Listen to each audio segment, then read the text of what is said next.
So this is the video that is about task that is related to thumbnails for graphics.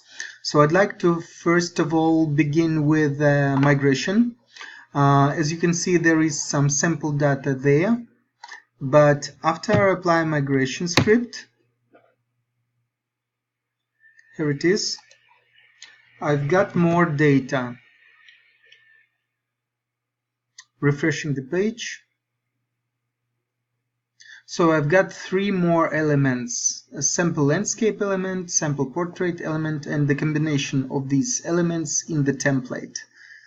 Template consists of two images and one description title.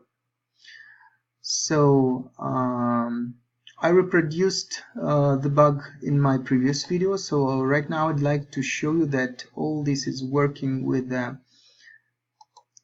current data. So I go to the designs page, select these two, go to the graphics tab,